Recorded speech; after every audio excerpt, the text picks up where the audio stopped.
I shuffled my sister's deck one last time before wrapping the cards in their silk cloth. The vendor stalls around me had already closed, leaving only the hum of distant traffic and the patter of October rain on canvas awnings. Portland's night market always ran late on Fridays, but by 10:30, most people had scattered to bars or homes, leaving me to pack up alone. The velvet cloth covering my small table was damp at the edges, despite the tarp overhead. I folded it carefully, running my fingers over the embroidered moons and stars Lily had sewn 3 years ago, back when she was still here to tease me about believing in anything at all. The cards had been hers first, a gift from our grandmother before she passed. Now they were mine, my inheritance, my burden, my only connection to a twin I'd never stop missing. "Excuse me." The voice cut through the rainfall like a blade through silk. Deep, accented. "Are you still reading tonight?" I looked up from packing my leather bag. A man stood at the edge of my booth, water dripping from the shoulders of a charcoal suit that probably had a designer label I'd never heard of. Tall, maybe 6'3", with dark hair slicked back from a face all sharp angles and shadows. His eyes caught the string lights still glowing overhead. Dark brown, almost black in this light, with an intensity that made me want to step back. "I'm closed," I said, keeping my voice steady. 26 years old, and I still got nervous around certain types of men. The kind who looked at you like they could see straight through to your bones. "There's another tarot reader who works Saturdays, or I can give you my card for an appointment next week. I don't have until next week." He stepped under the tarp, out of the rain. Up close, I could see the details my instincts had already catalogued. The cut of his jaw, a thin scar running along the right side, near his ear, hands that looked like they could break things, or build them. "I need a reading tonight. I'll pay double your rate." Something in his tone suggested this wasn't a request I should refuse. Not out of fear, exactly, but out of that sixth sense Lily always said I had. The one that whispered when something important was about to happen. $100, I heard myself say. My normal rate was $50 for a half-hour reading. Cash. He pulled out a money clip without hesitation. The bills were crisp, probably fresh from an ATM. He counted out 500s and set them on my damp table. "That's 500, I said, not touching the money. "I know." His gaze never left mine. "For your time and your discretion." I should have told him to leave, should have packed up my cards and gone home to my cramped apartment where the heater barely worked, and the upstairs neighbor played heavy metal at 2 a.m. Instead, I unfolded my velvet cloth and spread it across the table again. "Sit." He took the folding chair across from me, moving with a grace that didn't match his size. I unwrapped Lily's cards, feeling their familiar weight in my palms. 3 years of readings and they still smelled like her perfume. Lavender and vanilla. Memory and grief. "What's your question?" I asked, beginning to shuffle. "I don't have a question." He leaned back, completely at ease despite the rain now drumming harder against the tarp. "I want to know what you see." That wasn't how tarot worked, but I'd learned not to argue with clients who paid this well. I shuffled until the cards felt ready, then spread them in a Celtic cross layout. The pattern Lily had taught me on our 16th birthday, back when we'd practiced on each other and laughed at the dramatic predictions. I flipped the first card. The Lovers. Present situation. Second card. The Tower, reversed. Recent past. Third card. The Ten of Swords. What lies beneath. My hand slowed as I turned over the fourth card. Death. Not always literal, but in this spread, surrounded by these cards, it felt heavy. Final. Interesting start, he murmured. I ignored him, revealing the fifth card. The Seven of Cups. Possible future. Sixth card. The Two of Cups. Near future. Seventh card. The Devil. How he sees himself. Eighth card. Justice. How others see him. Ninth card. The Moon. Hopes and fears. I paused before the final card, my fingers hovering over it. The Outcome card. The one that would tie everything together or blow it all apart. Go ahead, he said softly. I can handle it. I flipped it. The Ace of Cups. For a long moment, I just stared at the spread. Then I looked up at him, this stranger with his expensive suit and dangerous eyes. And something in my chest tightened.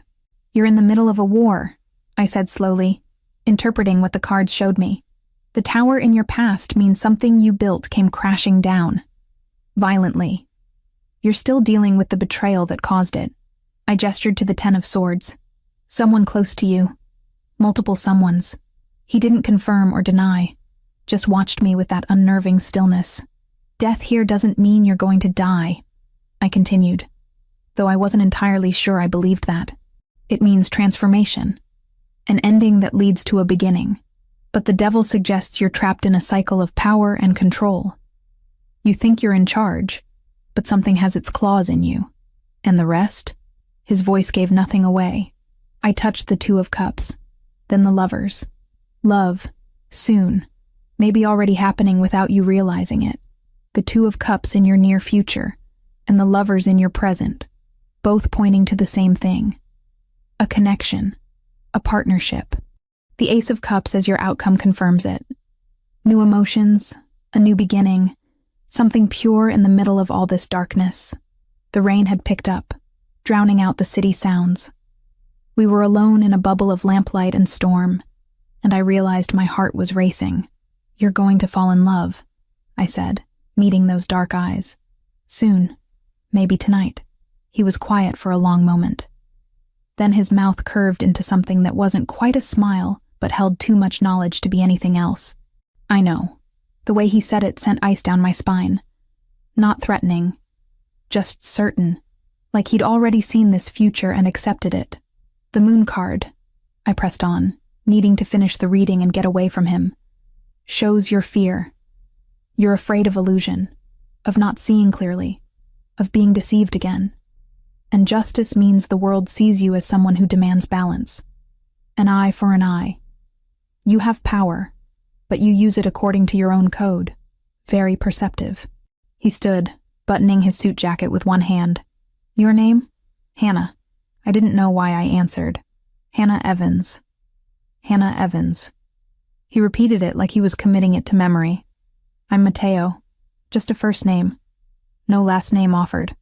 I should have pressed, but something told me I didn't want to know more than he was willing to share. He reached out suddenly, and I flinched before realizing he was just offering his hand. I took it, and the moment our palms touched, that electric sensation I'd been fighting all reading crashed through me like lightning. His skin was warm, slightly rough, and for 3 heartbeats we just stood there, hands clasped, rain falling around us. Thank you, Hannah Evans. He released my hand and stepped back into the rain. I'll remember this. Then he was gone, walking toward the parking area where I could now see 2 black SUVs idling with their lights off. He climbed into the back of one, and both vehicles pulled away smoothly, like sharks gliding through dark water. I stood alone under my tarp, hand still tingling where he'd touched me, and looked down at the cards spread across my table. The reading had been clear. Danger, love, transformation, choice. I gathered the cards quickly, wrapping them in their cloth and tucking them carefully into my leather bag along with the $500 bills. My hands shook slightly as I collapsed my table and folded my chair. The other vendors were long gone. The night market security guard was probably making his rounds on the far side of the lot. I hurried to the rideshare pickup area, my bag clutched tight against my chest. The cards inside felt heavier than usual, like they'd absorbed something from that reading. From him. A silver Toyota pulled up, and I checked the license plate against my app before climbing into the back seat. The driver was listening to jazz, barely glancing at me in the rearview mirror as he pulled into traffic. I leaned my head against the cold window, watching Portland's lights blur past through rain-streaked glass. My apartment was only 15 minutes away, in a neighborhood that was trying hard to gentrify, but hadn't quite made it yet. Affordable rent for a 26-year-old tarot reader who sometimes wondered if she'd made the right choice, dropping out of art school after Lily died. The cards had been right about one thing tonight. Something had changed. I could feel it in my bones. That shift that meant life was about to get complicated.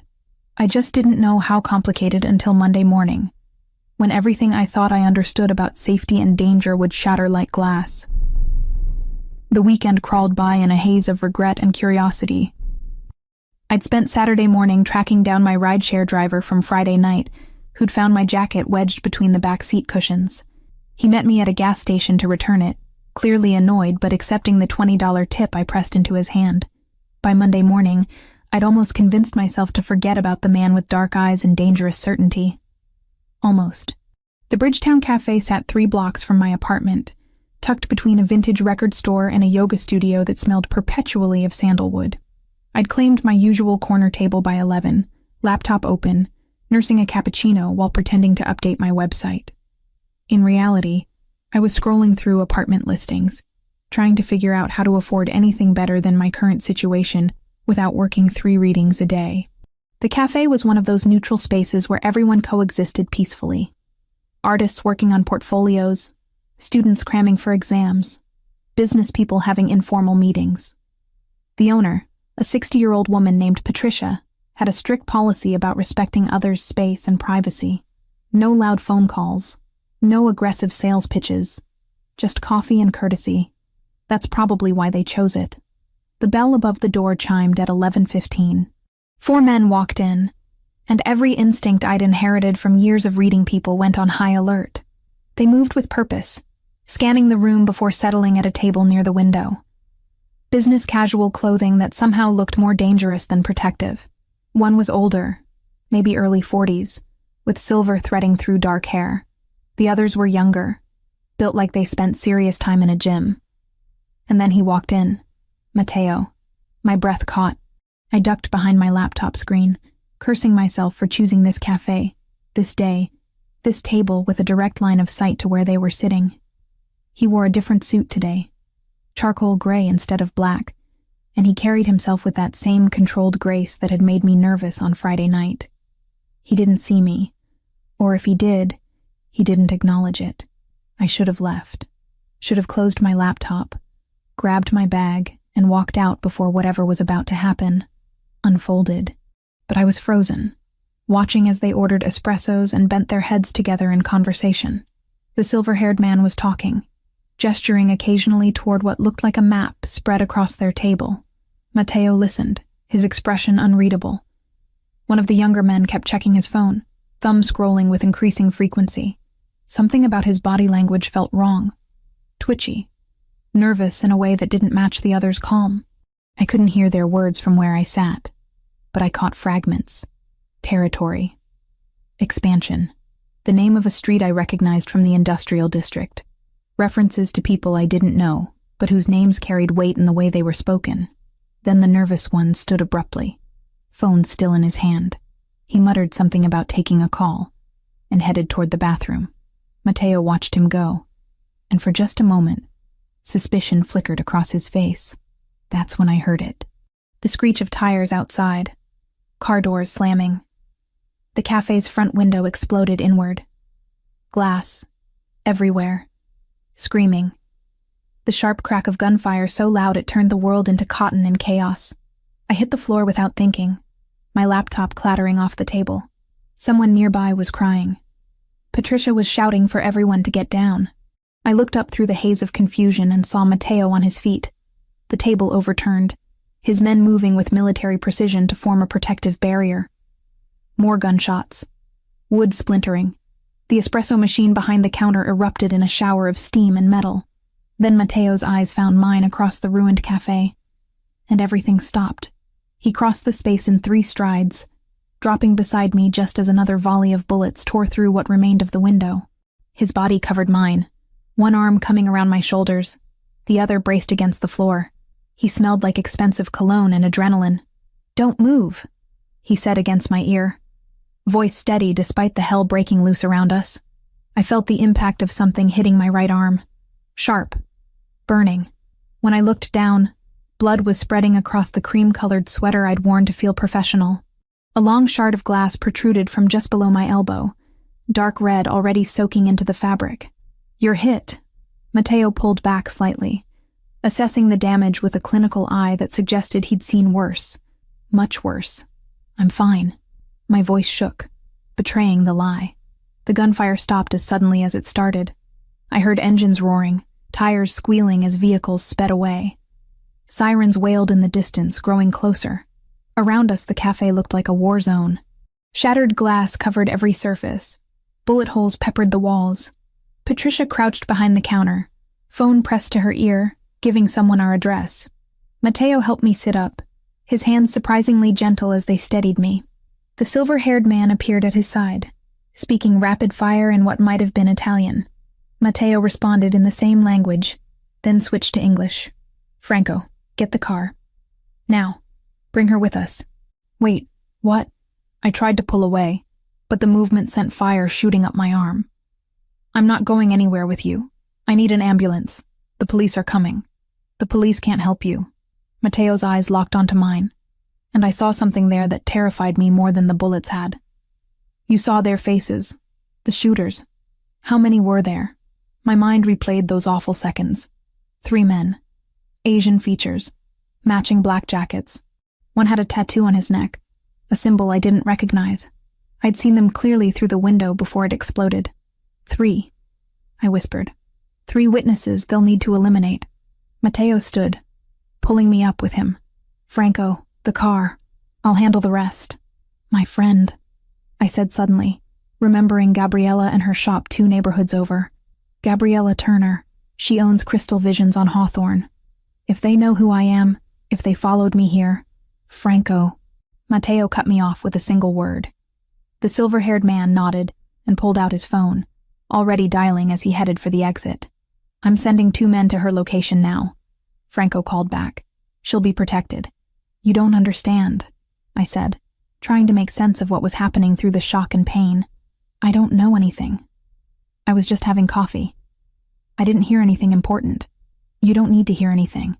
Mateo wrapped an arm around my waist, supporting my weight as he guided me toward the back of the cafe. "You were here. You saw them. That's all that matters to the people who just tried to kill me." We emerged into the alley behind the building. A black SUV pulled up, identical to the ones I'd seen Friday night. Franco held the back door open, his expression grim but controlled. "My bag," I said weakly. "I left it inside, my cards. I'll have someone retrieve it." Mateo helped me into the vehicle, sliding in beside me. "Right now, we need to move." The door slammed shut. The SUV pulled away from the curb as police cars screamed past in the opposite direction. I pressed my uninjured hand against the glass shard still embedded in my arm, trying to slow the bleeding. The world tilted sideways, and I realized I was going into shock. "Stay with me, Hannah." Mateo's voice cut through the fog. "We're going somewhere safe. A private doctor will treat your arm. But I need you conscious, and I need you to understand what just happened. You're Mafia," I heard myself say, or something like it. "Those men were trying to kill you. And now I'm a witness they'll want dead too. Close." His jaw tightened. "Franco, take us to the mountain house. No hospitals, no public records. The cards had predicted this. Love soon, but also death and transformation. A choice that would change everything. I'd just been too naive to understand the reading was about my own future." The private doctor arrived within 20 minutes of our reaching the mansion. I'd spent those minutes pressed against the leather seat, watching pine trees blur past the window while Franco made calls in Italian, and Mateo kept one hand on my uninjured shoulder, anchoring me to consciousness. The house materialized through the trees like something from a dream. Glass and stone in modern angles that somehow belonged in the wilderness. We'd driven maybe 90 minutes northeast of Portland, climbing into the Cascade foothills until civilization became a distant memory. "Can you walk?" Mateo asked as the SUV stopped in a circular driveway. Yes. I wasn't sure if that was true, but I refused to be carried like some damsel from a Gothic novel. My legs held when I stood, though the world tilted slightly. Inside, the mansion was all clean lines and expensive taste. Hardwood floors, minimalist furniture, art on the walls that probably cost more than my annual income, though I was trying very hard not to think about money right now. Mateo guided me to a room that looked like it belonged in a luxury hotel, with floor-to-ceiling windows overlooking the valley, and a bed large enough for 4 people. The doctor was already waiting. A woman in her 50s with steady hands and an expression that suggested she'd seen much worse than a glass shard embedded in someone's arm. She introduced herself as Dr. Vasquez and got to work immediately, cutting away my ruined sweater and cleaning the wound with efficient movements. 12 stitches, she announced after extracting the glass and examining the laceration. You're lucky. deeper and you'd have nerve damage. As it is, you'll heal clean if you keep it dry and change the dressing daily. Mateo stood near the window throughout the procedure, close enough to see but far enough to give Dr. Vasquez room to work. His presence was oddly comforting, a solid point in a world that had gone sideways. "The pain medication will make you drowsy," Dr. Vasquez said as she finished bandaging my arm. "Rest is the best thing for shock. I'll leave supplies and check on you tomorrow." After she left, Franco appeared in the doorway. He looked tired but controlled, his silver hair slightly disheveled from the chaos at the cafe. "Your friend is secure," he said, addressing me directly. "2 of our men are stationed outside her shop. She's been informed of the situation and advised to stay inside for the next 48 hours. Relief flooded through me. Thank you. She's all I have left. Her and the cards. Speaking of which, Franco held up my leather bag. Retrieved from the cafe before the police sealed it off. Everything's intact. I took the bag with my good hand, clutching it against my chest. The weight of Lily's cards inside felt like an anchor to sanity. "I need you to understand what happened today," Mateo said once Franco had left. He sat in the chair opposite the bed, leaning forward with his elbows on his knees. "The organization that attacked us is called the Triad Phoenix Dorada. They're expanding aggressively into Portland, trying to take territory my family has controlled for 60 years. They don't care about rules, about civilians, about anything except power and profit. And I saw their faces. The medication was starting to work, making everything feel slightly distant. So now they want me dead. Yes, no sugarcoating. I appreciated that more than false comfort. You can't go home, not until we resolve this situation, which might take several days." And the practical concerns crashed down on me all at once. My rent is due Friday, 6 days. I was already short before this, and my booth at the night market, that's my income. If I'm not there this weekend, I lose my spot. They have a waiting list. I'll handle it. Mateo's tone brooked no argument. "Your rent will be paid. You'll be compensated for the work you're missing, not as charity," he added, seeing my expression. "As restitution for putting you in danger. You helped me Friday night with that reading. This is my responsibility." I wanted to argue, but exhaustion was pulling me under. "I don't want to owe you anything. You don't. This is me owing you." He stood, moving toward the door. "Sleep. We'll talk more when you're clearer." But sleep wouldn't come despite the medication. I lay in that enormous bed for hours, watching afternoon light fade to evening, then evening to night. My arm throbbed beneath the bandages. Every time I closed my eyes, I saw the cafe window exploding, heard the sharp crack of gunfire. At midnight, I gave up. I pulled on a robe I found in the closet, soft charcoal cashmere that probably cost more than my entire wardrobe, and ventured into the mansion. The place was quiet, but not empty. I glimpsed men in dark clothing patrolling the grounds through windows, security cameras in corners. This wasn't just a house. It was a fortress disguised as architectural magazine material. I found the library on the 2nd floor. Books lined 3 walls from floor to ceiling, real books with worn spines that suggested they'd actually been read. A fireplace held glowing embers, casting warm light across leather furniture. And there, in an armchair near the windows, sat Mateo. He looked up when I entered. He'd changed from his suit into dark jeans and a black sweater, somehow more dangerous in casual clothes than he'd been in business attire. "Can't sleep either?" I asked. "Sleep is a luxury I rarely afford." He gestured to the chair beside him. "How's your arm?" "Hurts." I sat, tucking my legs under me. "But I've had worse." "Have you?" The question was gentle, inviting. And maybe it was the medication, or the shock, or the fact that I'd almost died today and nothing seemed to matter anymore. Whatever the reason, I found myself answering honestly. 3 years ago, my twin sister died. Lily. Car accident on I-5. Drunk driver crossed the median at 70 miles an hour.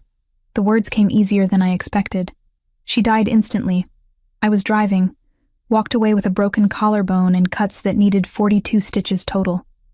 The physical pain was nothing compared to losing her. Mateo was silent for a long moment. The cards were hers. She was the real tarot reader. I was the skeptic. But after she died, I couldn't let them go. Couldn't let that last piece of her disappear. I looked down at my bandaged arm. I taught myself to read them. Started doing it professionally a year later. It helps me feel close to her. Like maybe she's still guiding me somehow. Perhaps she is. Mateo's voice held no mockery. I've seen too much of the world to dismiss anything as impossible. What about you? I turned the question back on him. Franco called you boss at the cafe. And you have all this. I gestured around the library. This isn't normal wealth. This is something else. My grandfather came from Naples in 1958 with nothing but a suitcase and stubborn pride. He built an empire through connections, favors, and refusing to bend to anyone.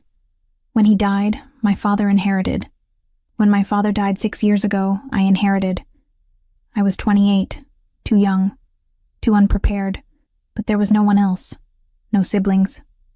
Only child. My mother died when I was 12. Cancer. His jaw tightened. My father threw himself into work after that. Built the organization bigger, stronger. He taught me everything before a heart attack took him at 56. Left me with 200 families depending on me for their livelihoods, their protection, their futures. That's a heavy weight for someone so young. 34 isn't that young. A ghost of humor crossed his face. But yes, heavy. Every decision I make affects hundreds of lives. Every mistake costs someone their safety. Or worse. We sat in companionable silence, watching embers glow in the fireplace. Outside the windows, stars scattered across the mountain sky, brighter than anything visible in Portland. The reading Friday night, I said eventually. The cards showed me your future. Love, transformation, a choice that would change everything. I thought I was reading for you, but maybe I was reading for myself too. Maybe the cards see more than we realize. Mateo looked at me then, really looked at me, and I felt that electric current again, the same one from Friday night when our hands touched. You told me I'd fall in love soon. That night, you said, and you said you already knew. Because I did. His voice dropped lower. The moment you looked up from those cards and met my eyes, I knew. I didn't want to. Didn't plan to. But knowing doesn't stop it from happening. My breath caught. This was insane. I'd known this man for 3 days. He was a criminal. Someone who lived in a world of violence and power plays. But he was also someone who'd covered my body with his when bullets flew. Who'd stayed during my medical treatment. Who spoke about his dead mother with the same grief I felt for Lily. This is crazy, I whispered. Yes, he didn't deny it. But that doesn't make it less true. Somewhere in the mansion, a clock chimed 3 a.m. Tomorrow, or rather today, we'd have to face whatever came next. The triad who wanted me dead, the complications of my life intersecting with his, the impossibility of this connection between us. But for now, in this library with firelight and starlight and shared grief, I let myself sit beside him and believe the cards might have been right about more than I'd realized. Morning light woke me with its insistence, streaming through windows I'd forgotten to cover. My arm throbbed beneath fresh bandages, reminding me that yesterday's nightmare had been real. The cafe, the gunfire, Mateo's body shielding mine, all of it real. I found clothes in the closet that someone had left for me, jeans that fit surprisingly well, and a soft burgundy sweater that didn't aggravate my injury. In the bathroom mirror, I looked like someone who'd survived something. Dark circles under green eyes, hair tangled from restless sleep, a bandage stark white against my skin. Downstairs, I followed the smell of coffee to a kitchen that belonged in a design magazine. Franco stood at the counter, speaking Italian into his phone. He ended the call when he saw me. Good morning, Miss Evans. Coffee? His English carried that same slight accent as Mateo's, though his was rougher around the edges. Please. I accepted the mug he poured, wrapping my good hand around the warmth. And it's Hannah. Miss Evans makes me feel like I'm in trouble with the school principal. A brief smile crossed his face. Hannah, then. I have something for you. He retrieved my leather bag from a nearby chair. Retrieved it myself yesterday afternoon. Everything inside is undamaged. Relief flooded through me. I took the bag, immediately checking for the cards. Still wrapped in their silk cloth, still radiating that faint scent of Lily's perfume. My connection to my sister, preserved. Thank you. The words felt inadequate. You didn't have to do that. Matteo made it clear your cards were important. Franco refilled his own coffee. He's currently in a meeting with our security team, reviewing footage from the attack. He'll want to speak with you when he's finished. About what happened at the cafe? Among other things. Franco's expression turned serious. The men who attacked us are from an organization called Triad Phoenix Dorada. They've been expanding aggressively into our territory for the past 6 months. Yesterday was their most brazen move yet. I sipped my coffee, processing this. And because I saw their faces, I'm a liability they need to eliminate. Unfortunately, yes. Which is why you'll remain here under our protection until the situation is resolved. He paused. I spoke with your friend Gabriella this morning. She's safe. Frightened, but safe. My men are maintaining a visible presence around her shop to discourage any approach. The mention of Gabriella tightened something in my chest. She was all I had left besides these cards. If anything happened to her because of me, because I'd been in the wrong place at the wrong time, she won't be harmed, Franco said, reading my expression. Matteo doesn't allow civilians to be targeted. It's one of the codes his father established. Codes in organized crime. The irony wasn't lost on me. That's almost funny. Morality exists everywhere, Hannah. Even in worlds you might think are beyond it. Franco rinsed his mug in the sink. My advice? Don't judge Matteo by the life he was born into. Judge him by the choices he makes within it. After Franco left, I took my coffee to the back terrace. The view was stunning. Pine trees stretched down the mountainside, and in the distance, I could see the valley below. Morning mist still clinging to the lowlands. It was peaceful in a way Portland never was. No traffic sounds, no sirens. Just wind through trees and birds calling to each other. I unwrapped Lily's cards, handling them carefully despite the ache in my arm. The bandage made it awkward, but I managed to shuffle them, letting muscle memory guide my movements. 3 years of daily practice meant my hands knew what to do, even when my mind was elsewhere. What do I need to know? I whispered to the cards. To Lily. To whatever force guided these readings. I laid out a simple 3-card spread. Past, present, future. First card. The Tower. Again. The same card that had appeared in Matteo's reading on Friday night. Destruction. Chaos. Everything falling apart. Second card. The 2 of Swords. Present. A woman blindfolded, holding 2 swords crossed before her. Stalemate. Difficult choice. Refusal to see the truth. Third card. The Lovers. Future. Connection. Partnership. Choice that leads to union. But beneath the Lovers, almost stuck to it, another card had fallen. The 7 of Swords. Deception. Betrayal. Someone working from within. My hands stilled over the spread. The cards were warning me about something specific. Someone close to Matteo, someone in his inner circle, wasn't trustworthy. The attack yesterday hadn't just been about territory expansion. It had been coordinated, planned. Someone had known where they'd be, and when. Interesting reading. I startled, nearly dropping the deck. Matteo stood in the terrace doorway, watching me with those dark eyes that seemed to see straight through pretense. You move too quietly for someone your size, I said, pressing my good hand to my racing heart. Occupational necessity. He joined me at the small table, gesturing to the cards. What do they say? I hesitated. This was his world, his people, his organization. Accusing someone of betrayal based on a tarot reading seemed insane. But the cards had been right about everything else. About love. About danger. About transformation. There's a traitor, I said finally. Someone close to you. The 7 of Swords fell with the Lovers. It means deception happening alongside or because of a connection.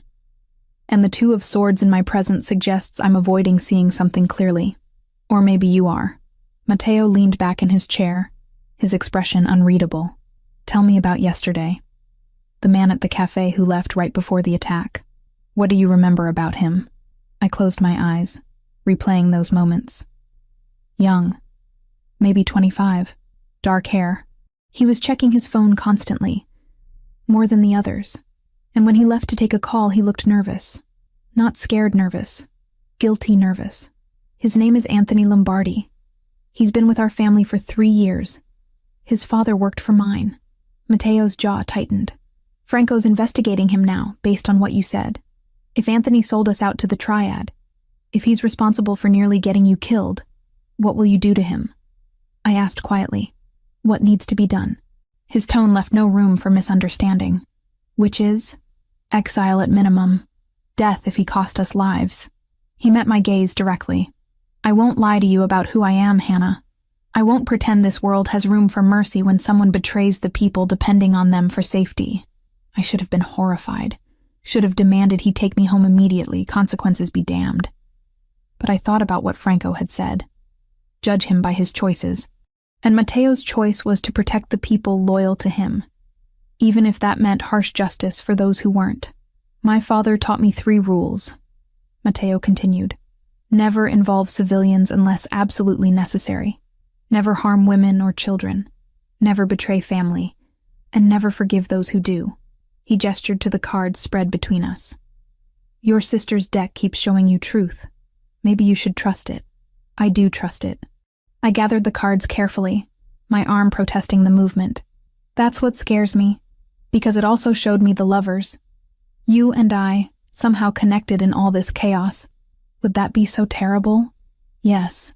I wrapped the cards in their silk cloth. Because I'm a tarot reader from a cramped apartment who can barely pay rent. And you're a man. He interrupted gently. Not a title. Not an organization. Just someone who saw you Friday night and knew immediately that everything was about to change. The intensity in his voice made my breath catch. This was insane. 3 days. I'd known him for 3 days. But Lily used to say that souls recognize each other instantly. That time was a human construct that didn't matter when it came to real connection. Come with me, Matteo said, standing and offering his hand. There's something I want to show you. I let him lead me through the mansion to a room I hadn't explored yet. His office, clearly. Dark wood desk, leather chairs. But what dominated the space was a wall covered in photographs. Not the glossy kind from magazines. Personal photos. Candid moments captured over years. My grandfather, Matteo said, pointing to an elderly man with fierce eyes and a proud bearing. Giuseppe Ricchetti. He came from nothing and built everything you see around us. Not just wealth, a community. 200 families who depend on us for work, for protection, for justice. The law won't provide them. He moved to another photo. A woman with kind eyes and Matteo's cheekbones. My mother. She died when I was 12. Cancer. My father never recovered. He threw himself into work afterward, teaching me everything about leadership but nothing about balance. Is that why you're different? I asked. Because you saw what it cost him? Maybe. His hand lingered on his father's photo. An older version of himself. Stern, but not cruel. He had rules. The same ones he taught me. But he forgot that rules without humanity become tyranny. I'm trying not to make that mistake. We stood there in his office, surrounded by the history of his family, and I understood something fundamental. Matteo hadn't chosen this life. He'd inherited it. But he was choosing how to live it. That evening, he insisted on changing my bandages himself. Dr. Vasquez having left supplies and instructions. His hands were gentle, careful not to hurt me as he unwrapped the old dressing and cleaned the wound. Healing well, he observed. You'll have a scar, but not a bad one. I have others. I watched his face as he worked. 42 stitches from the accident that killed Lily. This one will just join the collection. Battle scars. He secured the new bandage. Proof you survived. Dinner was on the terrace under string lights and mountain stars. Someone had prepared Italian food that smelled incredible, and Matteo poured wine I'm sure cost more than my monthly grocery budget, though I didn't ask. The air had cooled with sunset, carrying the scent of pine and earth. Tell me about her. Matteo said, Your sister. What was she like? So I did. I told him about Lily's laugh, loud and unrestrained. About how she believed in magic and possibility while I believed in logic and planning. About how she'd bought these tarot cards from a shop in Seattle and taught herself to read them. then taught me, insisting I had natural intuition I was ignoring. She sounds like she would have liked this. Matteo gestured to the cards I'd brought down with me, now sitting between our wine glasses. The mystery of it. The romance. She would have loved you, I admitted. She always said I needed someone who'd challenge me, who wouldn't let me hide in my fear. Matteo reached across the table, his fingers brushing mine. That electric current again, sparking between us. I'm not trying to challenge you, Hannah. I'm just trying to... His phone rang. The sound shattered the moment like glass under a hammer. Matteo's expression darkened as he checked the screen. I have to take this. He answered in Italian, his tone sharp. I watched his face change as whoever was on the other end spoke. Anger, then cold calculation. He ended the call and stood in one fluid motion. One of our warehouses in the industrial district was just hit. Fire. Deliberate. Franco's heading there now, but I need to go personally. Now? It's almost 10 at night, which is exactly when they chose to strike. He was already moving toward the door. Stay here. Don't leave the property. My security team will keep you safe until I return. Matteo, wait.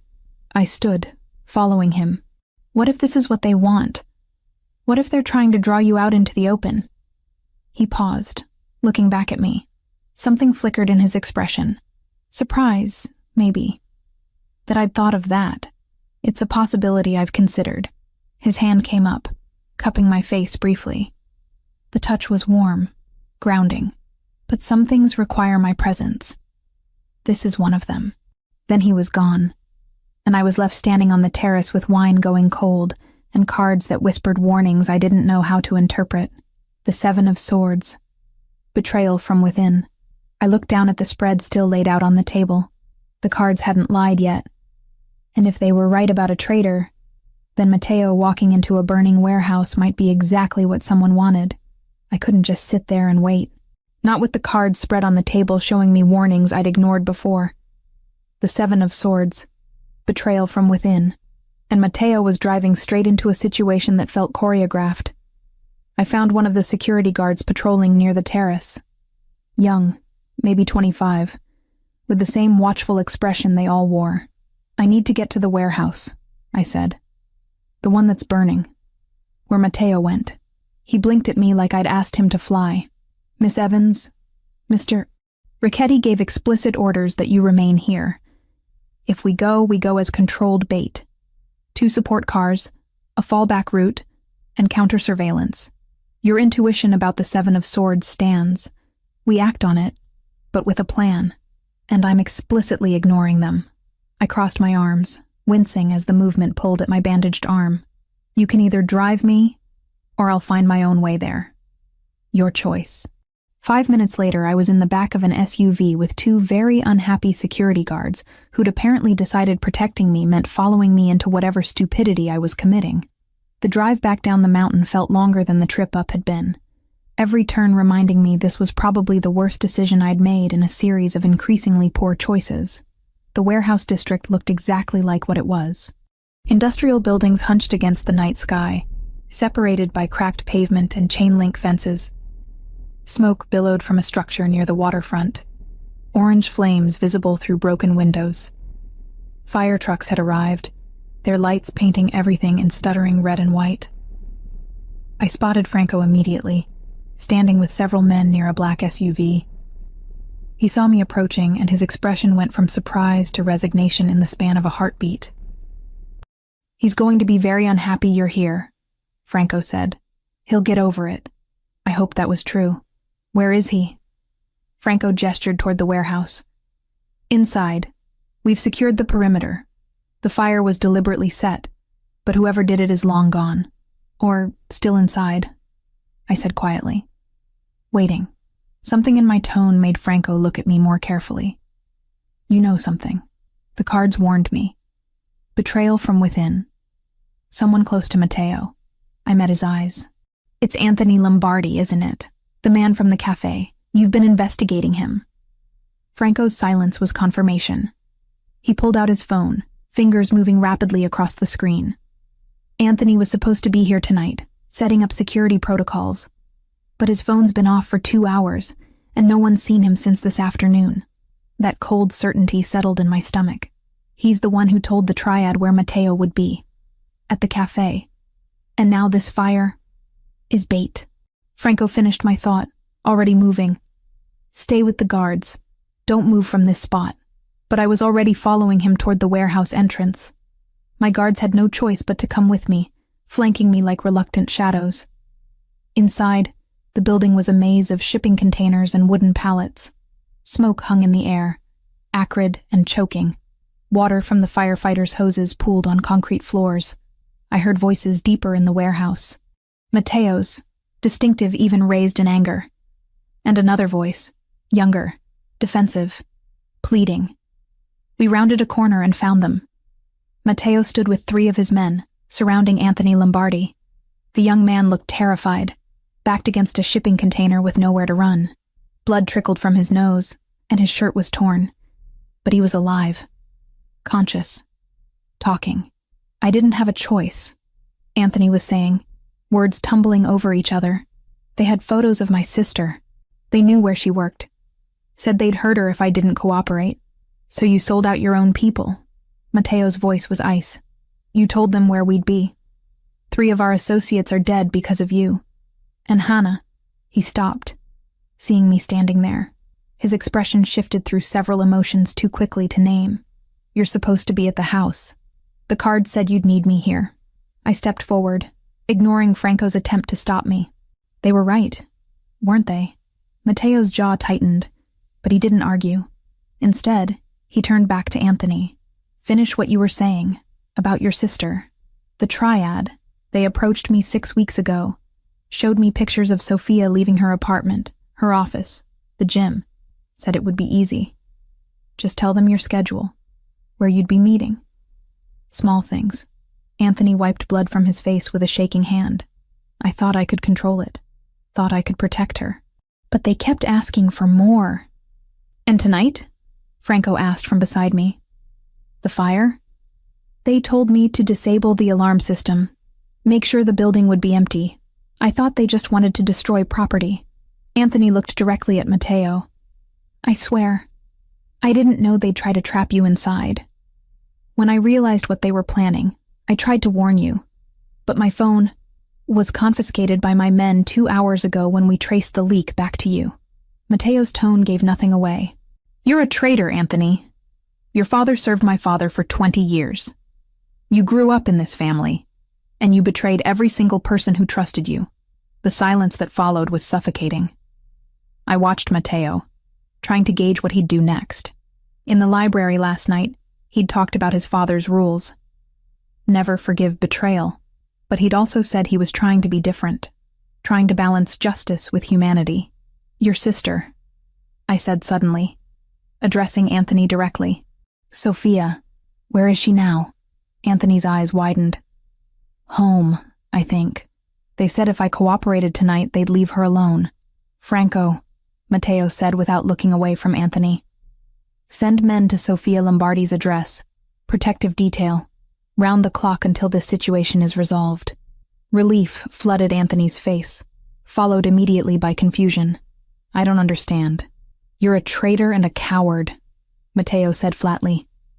But you're a coward who loves his sister. I can work with that. He stepped closer, and Anthony pressed back against the container. Here's what's going to happen. You're going to give Franco every detail about your contact with the triad. Names, locations, communication methods, everything. Then you're going to deliver a message for me. What message? That the Ricchetti family doesn't negotiate with people who threaten civilians. Matteo's voice was steel. They want war over territory? Fine. But they brought Hannah into this. They targeted your sister. That changes the rules entirely. And then? Anthony asked. After I deliver the message? Then you leave Portland. Tonight. You and Sophia both. Franco will set you up somewhere safe with enough money to start over. But you're done with this family. Done with this life. If I ever see you again. If you ever contact anyone from our organization. There won't be a second chance. Matteo paused. That's more mercy than you deserve. Take it. Anthony nodded rapidly. Something like hope flickering in his eyes. Franco pulled him away, already making calls to arrange the protective detail and extraction. The other men dispersed, leaving Matteo and me alone in the smoky warehouse. "You shouldn't have come," he said finally. "You needed someone here who'd remind you that mercy is possible." I moved closer. The cards showed me betrayal. Yes, but they also showed me choice. You just proved you can choose differently than your father would have. My father would have killed him.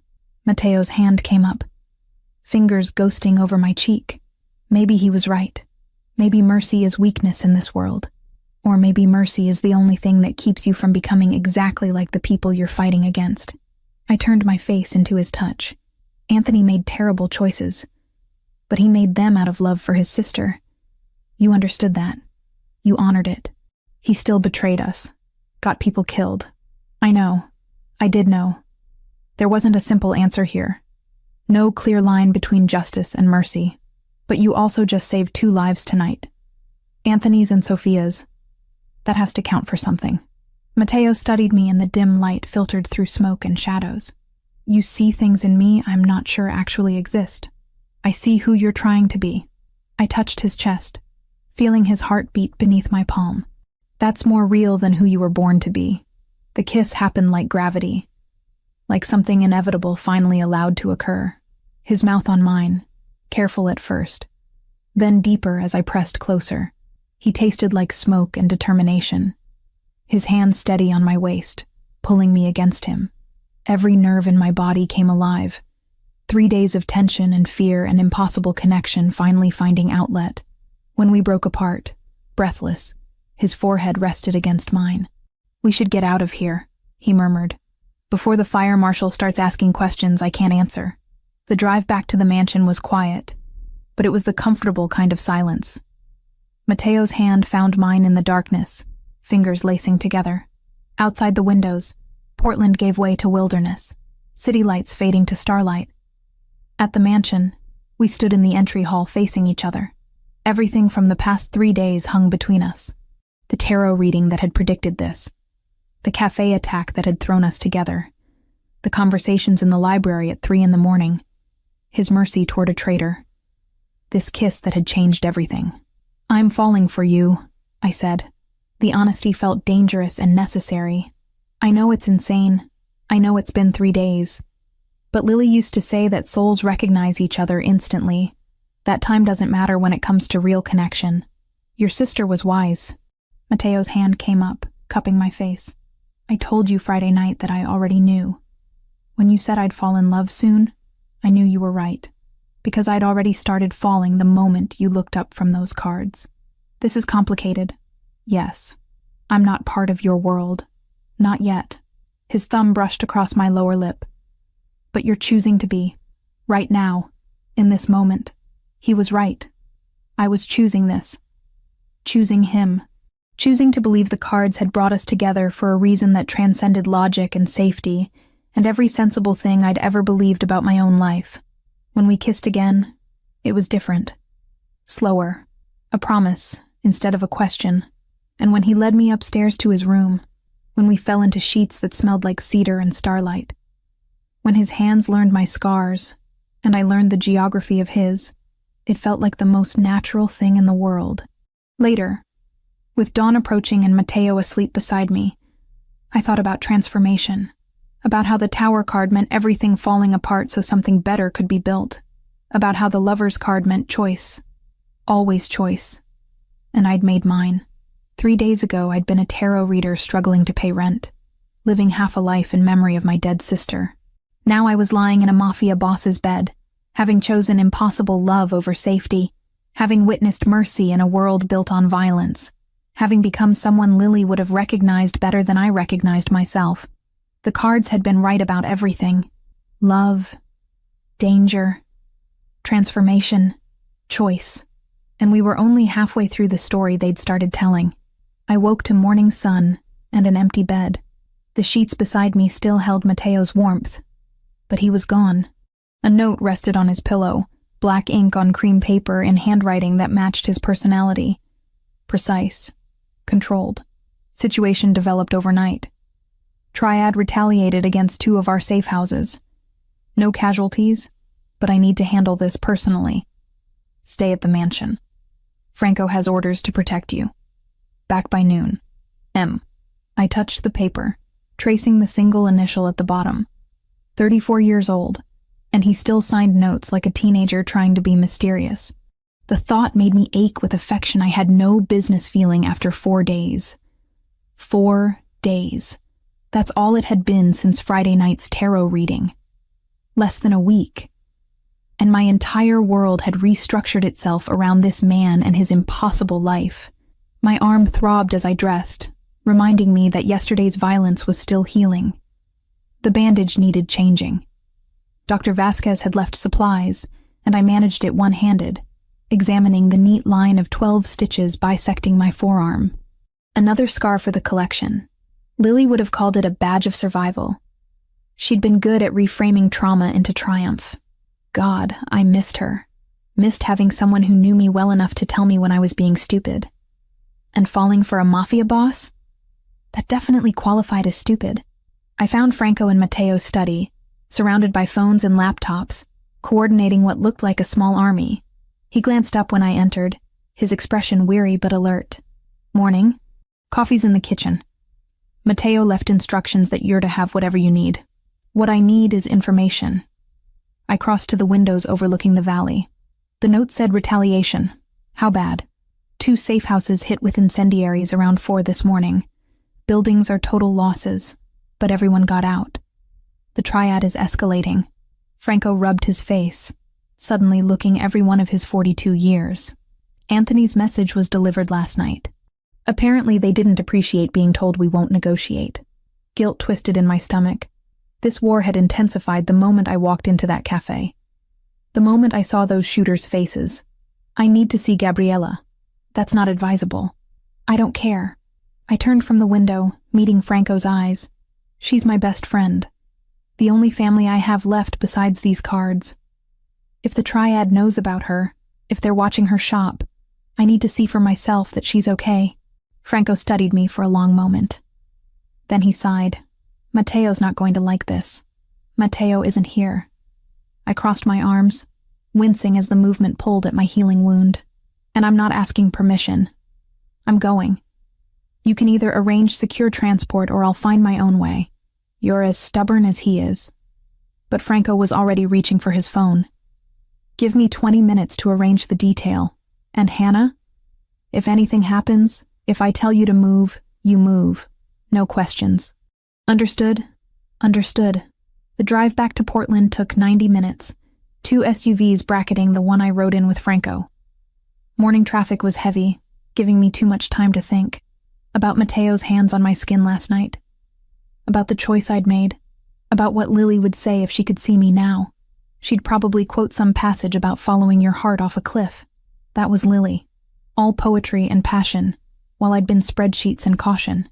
Until she died, and I'd learned that caution couldn't protect anyone from drunk drivers, or fate, or loss. Gabriella's shop, Crystal Visions, sat on Hawthorne in a neighborhood of vintage stores and coffee shops. Even from a block away, I could see the 2 men stationed outside, not hiding, standing visible in dark suits, arms crossed, making it very clear the shop was under protection. Your friend has been asking about you, Franco said as we parked. I told her you were safe but couldn't give details. Inside, the shop smelled like sage and patchouli, familiar and comforting.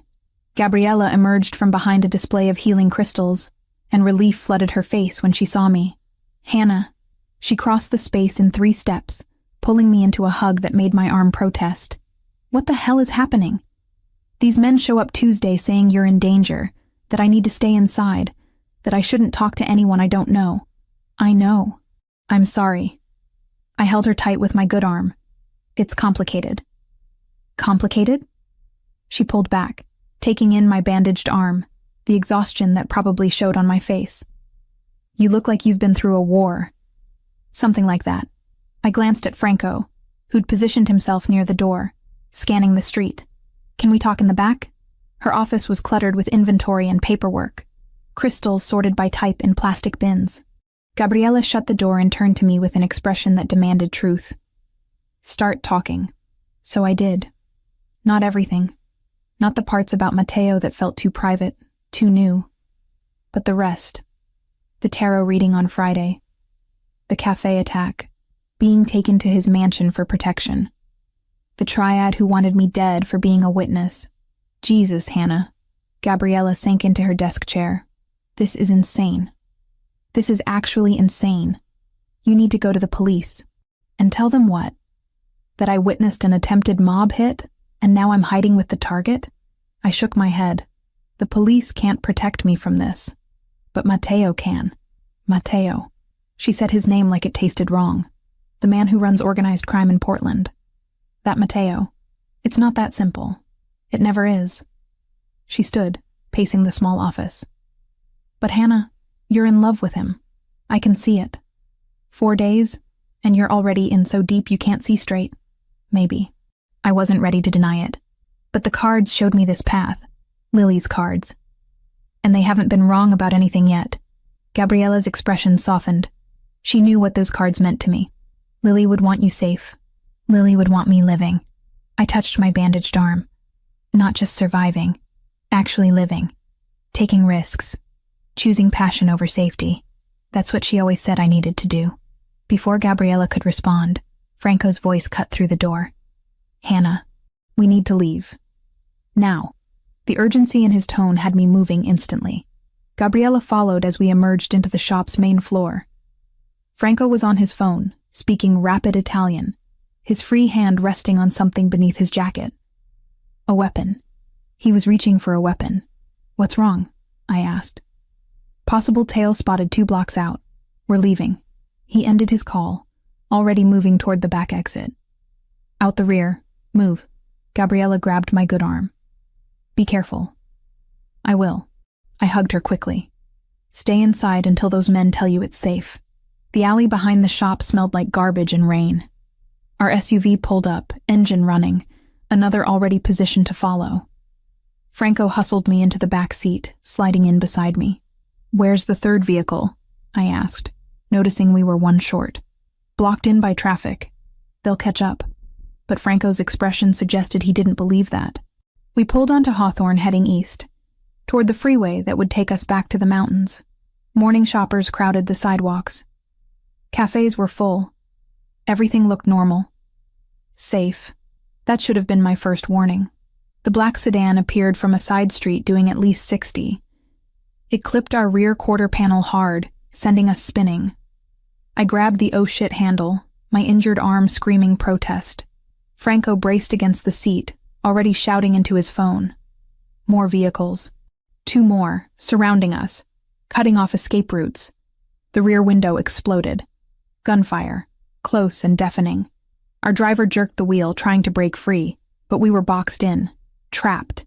Get down! Franco threw himself over me, his weight crushing me into the leather seat. Glass rained down. Metal shrieked.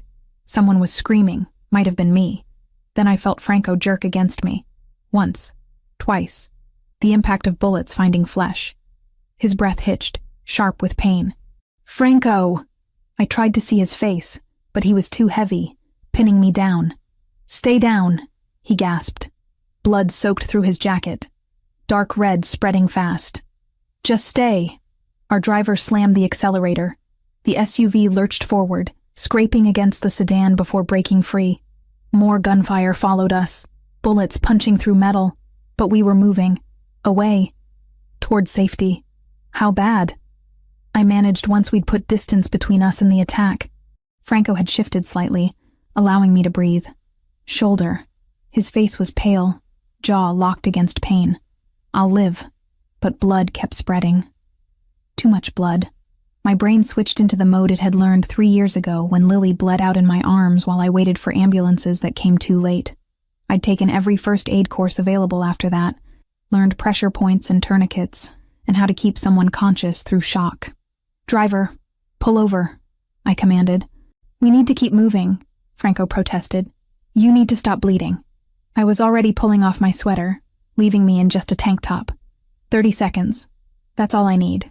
The driver pulled into a grocery store parking lot. I climbed into the back with Franco, pressing my sweater against the wound in his shoulder. Entry point. No exit. The bullet was still inside. You need a hospital, I said. Can't. Gunshot wounds get reported. Franco's breathing was labored. Mateo has a doctor, Dr. Vasquez. She'll handle it. I held pressure, watching his face for signs of shock. His pupils were responsive, pulse elevated but steady. The bleeding was slowing. After Lily died, I swore I'd never feel helpless like that again. My hands didn't shake. They'd learned steadiness from necessity. I took classes, learned how to help, how to save people when seconds matter. Good thing. Franco managed a weak smile. Mateo's going to be furious. Let him be furious. I adjusted my grip, maintaining pressure. You took bullets meant for me. Again. You and Mateo both seem determined to use your bodies as shields. Occupational hazard of caring about civilians. His eyes drifted closed briefly before forcing them open. Stay awake until we reach the mansion. Talk to me. So I did. I talked about Lily, about learning tarot from her cards, about Friday night's reading that had started all this, about falling for a man I barely knew, but somehow understood better than people I'd known for years. By the time we reached the mansion, Franco was still conscious. Dr. Vasquez met us at the door, her mobile surgical kit already open. She got Franco onto a table in a downstairs room that looked like it had been designed for exactly this purpose. Medical equipment, bright lights, everything needed for emergency treatment. You did well, she told me as she cut away Franco's jacket. Keeping him awake, maintaining pressure, probably saved his life. Mateo arrived 20 minutes later. I was sitting in the hallway outside the surgical room, still wearing only my tank top, Franco's blood drying on my hands and arms. When Mateo saw me, something in his controlled expression cracked. Hannah. He dropped to his knees in front of me, hands framing my face. Are you hurt? Franco is. He protected me. They ambushed us on Hawthorne. 3 vehicles. I think it was coordinated. The words came out mechanical. Shock finally hitting now that adrenaline had faded. Franco will be fine. Mateo's thumbs brushed my cheekbones. Dr. Vasquez is the best. But you could have been killed. But I wasn't. I covered his hands with mine, not caring about the blood. Because your people keep throwing themselves in front of bullets meant for me. Franco, you at the cafe. Everyone risking themselves for someone who isn't even part of your world. You are part of it now. His voice was fierce. Whether you chose it or not, you're in this. And that means we protect you. All of us. I looked at this man kneeling before me, this dangerous, complicated, impossibly good man who'd inherited a world of violence and was trying to navigate it with honor. And I realized Gabriella had been right. I was in love with him. Completely. Irrevocably. 4 days and a lifetime all at once. The triad isn't going to stop, I said quietly. Not until they get what they want. Then we'll have to make sure they don't get it. Mateo stood, pulling me to my feet. Come on, let's get you cleaned up. Then we plan how to end this. 4 a.m, brought Mateo home with blood seeping through his shirt and exhaustion carved into every line of his face. I met him at the door, having spent the past 3 hours unable to sleep while Franco recovered upstairs, and the mansion hummed with tense activity. You're hurt, I said, already moving toward him. It's nothing. But he swayed slightly, betraying the lie. One of his men caught his arm, steadying him. It's not nothing. I slipped under his other arm, supporting his weight. Where? Ribs, maybe cracked, definitely bruised. His breathing was shallow, controlled. The triad's second-in-command thought he could end this with a direct challenge. He was wrong. We made it to his bedroom, and I helped him onto the bed. His shirt was ruined, torn and blood-stained. I cut it away with scissors from the medical supplies Dr. Vasquez had left, revealing the damage beneath. Bruising spread across his left side, dark purple blooming under olive skin. When I pressed gently along his ribs, he hissed between clenched teeth. 2, maybe 3 fractured, I said. You need x-rays. Later. He caught my wrist. The triad sent a messenger after. They're demanding I meet with their leadership. Territory or blood, they said. Hand over our operations in the industrial district. or they execute me publicly as a show of power. My hand stilled on the bandage I was wrapping around his torso. What did you tell them? That I'd give them my answer by tomorrow night. His dark eyes met mine. But I'm not giving them either. There has to be another way. There is. I finished securing the bandage, my mind already working. Let me do a reading, a full spread. For the situation, not just for you. Matteo nodded, wincing as the movement pulled at his ribs. Your cards haven't been wrong yet. I retrieved Lily's deck from the nightstand where I'd left it earlier. The silk cloth felt warm under my fingers, almost alive. I spread it on the bed beside Matteo and began shuffling, letting my sister's presence guide me like she always had. What path will lead to resolution? I whispered to the cards. I laid out a Celtic cross spread, each card revealing itself with deliberate significance.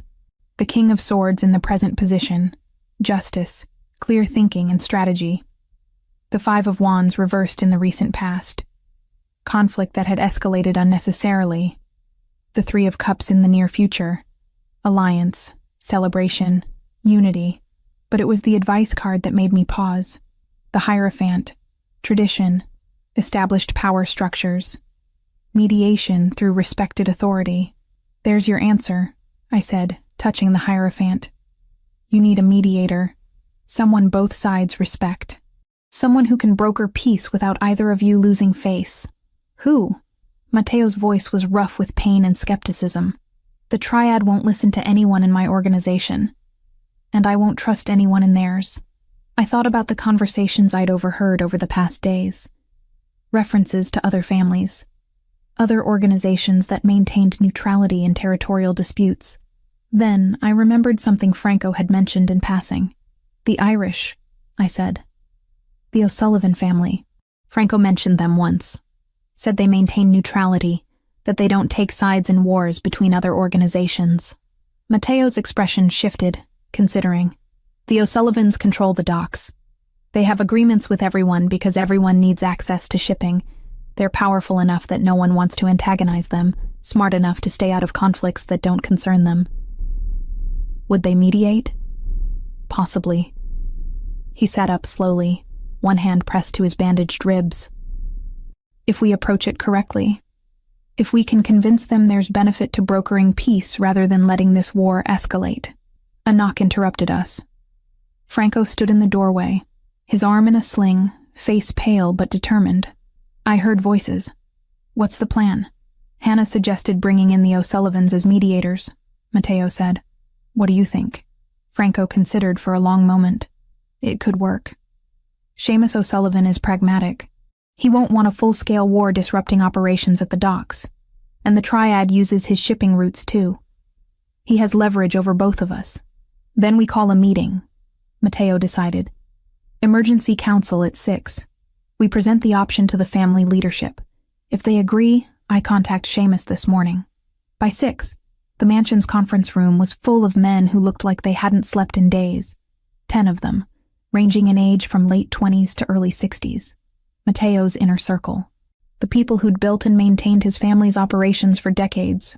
I stood near the back. Not part of the council, but not excluded either. Matteo had made it clear I was staying, that my perspective mattered. The Triad has issued an ultimatum. Matteo began without preamble. Territory or my life. We have until tomorrow night to respond. I'm not giving them either. Instead, I'm proposing we bring in the O'Sullivan family as neutral mediators. Silence. Then one of the older men spoke. The O'Sullivans have never involved themselves in territorial disputes before. Why would they start now? Because this war affects their operations, Franco answered, his good hand resting on the table. Ships can't load and unload when the docks are in the middle of a firefight. The Triad's expansion has already caused disruptions. They'll see the benefit in ending this before it costs them more. Another voice. Younger. And if the Triad refuses mediation, then we demonstrate that we're willing to negotiate in good faith. And they're not, Matteo said. That gives us moral authority with the other families. Makes it clear who's being unreasonable. Since when do we care about moral authority? The question came from a man in his 50s, scarred and skeptical. Since we became the family that protects its people rather than just profits from them, Matteo replied. My father taught me that power without honor is tyranny. I won't become what we're fighting against. I watched the council members exchange glances.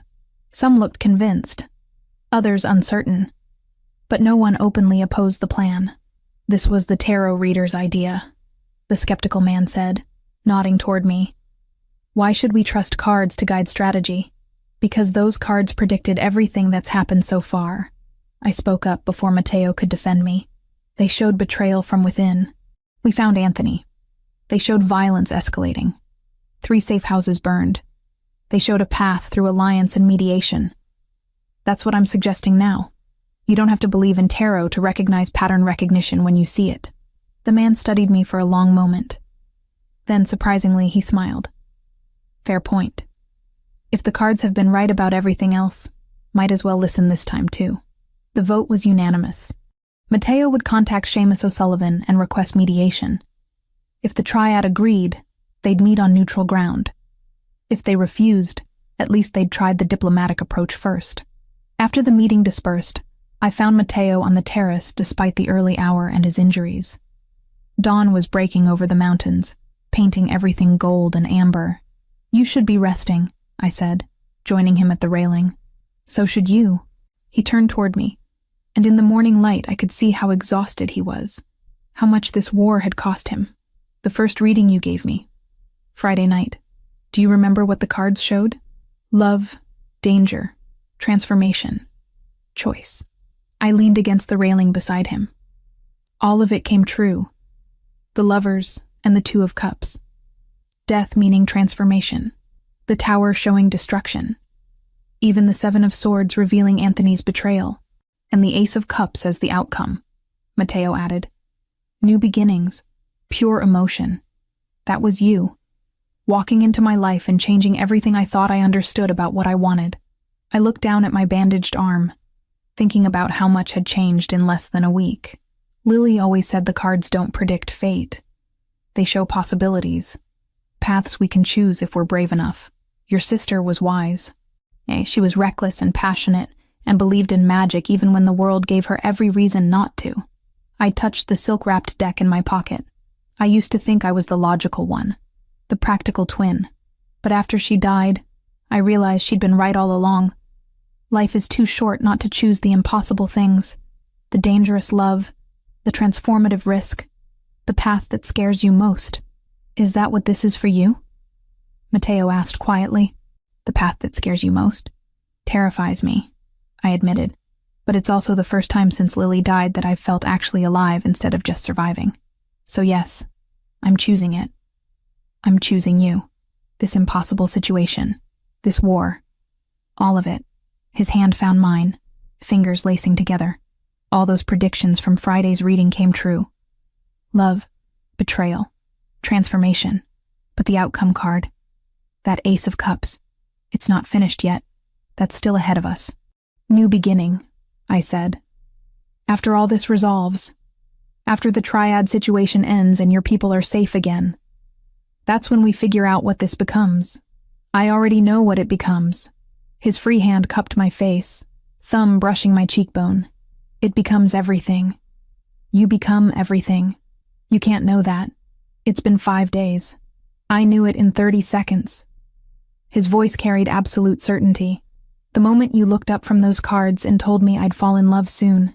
The moment you said it with such confidence, like you could see my entire future laid out in front of you. I knew then. I just had to wait for you to catch up. He kissed me as sunrise turned the mountains into fire, and I tasted promise on his lips. Tomorrow we'd face the O'Sullivan family and try to broker impossible peace. Tomorrow the triad would answer our request for mediation. Tomorrow everything would either fall into place or fall apart completely. But right now, in this moment, with dawn breaking and Mateo's arms around me and Lily's cards warm in my pocket, I chose to believe the Ace of Cups would prove true, that new beginnings were possible even in the middle of war, that love could survive even when logic said it shouldn't. The cards had been right about everything else. I had to trust they'd be right about this too. The warehouse on the waterfront had been chosen for its neutrality. No one's territory, no one's advantage. Just concrete floors and shipping containers, and the smell of salt water carried in from the Columbia River. Saturday afternoon, 2 in the afternoon exactly, and I stood beside Mateo wearing clothes borrowed from someone in his organization, dark gray slacks, and a forest green blouse that actually fit. Professional. Serious. Not the tarot reader in boho skirts anymore. Franco flanked Mateo's other side, his arm still in a sling but his presence deliberate. Recovered enough to attend. To show the triad that their bullets hadn't broken the Ricchetti family's strength. Behind us stood 6 more of Mateo's men, silent and watchful.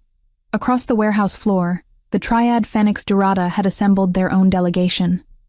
8 men in sharp black suits, led by a man in his 50s with gray-streaked hair and eyes that missed nothing. Wei Zhang. Franco had briefed me earlier. The triad's strategist. The one who made decisions when violence alone couldn't solve problems. And between us, seated at a folding table that looked absurd in its simplicity, sat Seamus O'Sullivan and his second, a younger man named Patrick. The Irish family had agreed to mediate, but their expressions made it clear they weren't happy about being pulled into someone else's war. "Gentlemen," Seamus began, his Irish accent thick despite decades in America. "And lady." He nodded to me, surprise evident in his eyes. "We're here because your war is costing everyone money and bringing unwanted attention to operations that thrive on discretion. The docks can't function when bodies keep appearing in shipping containers." Wei Zhang spoke, his English precise. "The Ricchetti family holds territory that rightfully should be available to all organizations. Their monopoly on the industrial district prevents expansion and fair competition." "Fair competition?" Mateo repeated, his voice level. "Is that what you call attacking civilians, burning safe houses, attempting assassination in a public cafe? We would not have needed such measures if negotiation had been possible," Zhang countered. "But the Ricchetti family has refused every reasonable proposal for territory sharing. Because your proposals amount to us handing over 60 years of operations and receiving nothing in return." Franco interjected. "That's not negotiation. That's extortion." Seamus held up a hand. "We're not here to debate history. We're here to find solution. Both organizations use my family's shipping routes. Both benefit from stable operations at the docks. This war threatens that stability." He looked at Mateo. "What are you willing to compromise on?" I watched Mateo consider his response. His ribs were still taped beneath his shirt, healing from Friday night's confrontation. But his posture gave nothing away. This was the leader his father had trained him to be. Controlled. Strategic. Dangerous when necessary. "The industrial district remains ours," Mateo said. "Non-negotiable. But we're willing to discuss shared access to shipping routes and distribution networks, under proper supervision." "Whose supervision?" Zhang asked immediately. "Ours." Patrick O'Sullivan spoke for the first time. "The arrangement would be simple. Both families maintain current territories. But shipping routes, dock access, and distribution channels become shared resources managed by the O'Sullivan family. We oversee schedules, prevent conflicts, and ensure no one monopolizes access. You pay a facilitation fee. Everyone profits. Everyone stays in their lane." The silence that followed was heavy with calculation. I could see Zhang conferring quietly with his lieutenants in Mandarin. Mateo remained still, but I felt his tension through the inches of space between us. "What percentage fee?" Zhang asked finally. 15% of shipping revenue, Seamus answered. "Split between both families, with 5% to us for administration and enforcement." "That's robbery," one of the triad lieutenants objected. "That's peace," Seamus corrected coldly, "and it's cheaper than war. Count the cost of your burnt warehouses, your lost product, your dead men. Then tell me 15% isn't a bargain." More conferring, more tense silence. I found myself holding my breath, fingers wrapped around Lily's cards in my pocket. The reading this morning had shown resolution. The 3 of Cups, alliance and celebration. But cards showed possibilities, not certainties. Free will could still derail everything. "We accept," Zhang said finally. "With one condition. Any violation of the agreement by either family results in immediate loss of access to shared routes. No warnings, no second chances." "Agreed," Mateo responded. "And the attacks stop, immediately. Any retaliation against my people or my associates, His hand brushed mine briefly. Voids the entire agreement and the O'Sullivan family sides with us against you. Seamus nodded slowly. That's acceptable. War is bad for everyone's business. But understand this. Both of you. The moment this arrangement becomes more trouble than it's worth, the moment your conflict threatens operations again, we withdraw entirely. And then you can tear each other apart without neutral ground to stand on. The meeting lasted another hour, working through details, shipping schedules, distribution territories, dispute resolution procedures. I watched it all, this impossible negotiation between criminals, and realized this was how peace actually worked. Not through moral righteousness or legal authority, but through pragmatic calculations of cost and benefit. When we finally emerged into autumn sunlight, Franco let out a long breath. That went better than expected. Hannah's cards predicted alliance, Matteo said quietly. They were right. Again. The cards showed possibilities, I corrected. You made the choice to pursue peace instead of war. That was you, not the cards. Over the following days, the reality of that choice became clear. Triad attacks stopped. The increased security around Gabriella's shop was gradually reduced to a single discreet presence. Franco's shoulder healed under Dr. Vasquez's care, his arm finally emerging from its sling by Tuesday. The tension that had gripped Matteo's organization since the cafe attack began to ease, and I started the careful process of returning to my life. My apartment had been maintained during my absence, Matteo having arranged for cleaning and security without asking permission. I should have been angry about the presumption, but exhaustion overrode pride. The space felt smaller after the mansion, quieter, but it was mine. Gabriella came over Wednesday night with wine and questions I mostly couldn't answer. Not yet, not fully, but I told her what I could. About choosing to stay involved, about believing Matteo was more than the life he'd inherited, about finding something worth the risk. You're in love with him, she said. Not quite a question. Yes, no point denying it. And when he inevitably has to do something terrible, something you can't justify or understand, I thought about Anthony Lombardi, about the mercy Matteo had shown despite his father's rules demanding otherwise, about the negotiation Saturday instead of the war everyone expected. Then I'll face that when it comes, I said, but I won't judge him by hypothetical darkness. I'll judge him by the choices he actually makes. Gabriella called at dusk. She'd keep the store closed until Monday. The men at the door would remain. There had been no attempts to approach. Friday night, 1 week exactly after I'd first read Matteo's cards, I reopened my booth at the night market. The owner had held my spot, having been convinced by some generous donation from an anonymous source that I deserved consideration during my family emergency. I set up the familiar table and velvet cloth, arranged Lily's cards in their silk wrapping, and waited for customers under October's cooling sky. The market buzzed with Friday energy.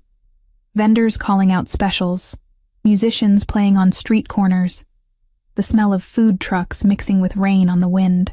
He appeared at 10:30, exactly as the crowds began thinning. Matteo, dressed in dark jeans and a leather jacket instead of his usual suits, looking almost normal, almost like someone who belonged in this world instead of his own. "Are you reading tonight?" he asked, that hint of humor in his voice. "For the right client." I gestured to the chair across from me. "What's your question?" He sat, and the motion felt like completing a circle, like returning to the beginning, knowing how the story ended. "I want to know what you see." Same as before. I shuffled Lily's cards, feeling their weight and warmth. They practically vibrated with energy tonight, with meaning. I spread them in the same Celtic cross layout I'd used that first night. The lovers in the present position. Still. Always. The Two of Cups in the near future. The Ace of Cups as the outcome. But now, new cards appeared in the spread. The 10 of Cups. The 4 of Wands. Celebration, joy, stable foundation. The kind of future I hadn't dared imagine a week ago. "Well?" Matteo asked, watching my face instead of the cards. "You asked me once what I saw," I said, touching the 10 of Cups. "I see happiness. Real happiness. the kind that survives difficulty because it's built on truth instead of illusion. I move to the Four of Wands. I see stability, home, not just a place, but a person who becomes your foundation. And the outcome? I touch the Ace of Cups, the same card that had appeared in his first reading. New beginning, pure emotion. Everything the first reading promised but couldn't deliver yet. It's here now.